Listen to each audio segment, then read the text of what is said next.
Breast feeding করাতে পারতেছিলাম না। এই চামড়া রাখছস কেন, কেটে ফেলে দে।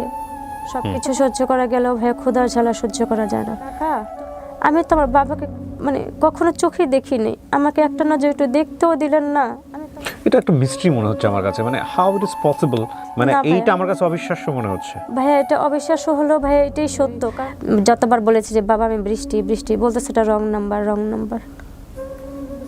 আল্লাহর কাছে খালি নামাজ পড়ে বাজান বলছি যে আল্লাহ আমাকে তো তুমি দুঃখ দিছো, কিন্তু আমার সেবার শক্তি দিও। ক্ষুধার জ্বালা ভাইয়া আর সহ্য হয় না ভাইয়া। মানে কতটা অসহায় হলে এই রকম ভাবে আপনাদের সামনে আসতে পারে। ইডেনে পড়াশোনা করেছে কিন্তু আবার ওরা যখন আমাকে মা বলে ডাকে ভাইয়া, আমি আর সহ্য করতে পারি না। আমি মা হয়ে ভাইয়া কি করব, ওদেরকে কিভাবে লালন পালন করব ভাইয়া। যখন কিনা ভাইয়া কোরবানি ঈদ আসে, তখন ভাইয়া আমরা অপেক্ষা করে থাকি যদি আমাদেরকে কেউ এক টুকরো মাংস দেয়। মানে অন্ধ হয়ে জন্মানোটা কি ভাইয়া ভুল?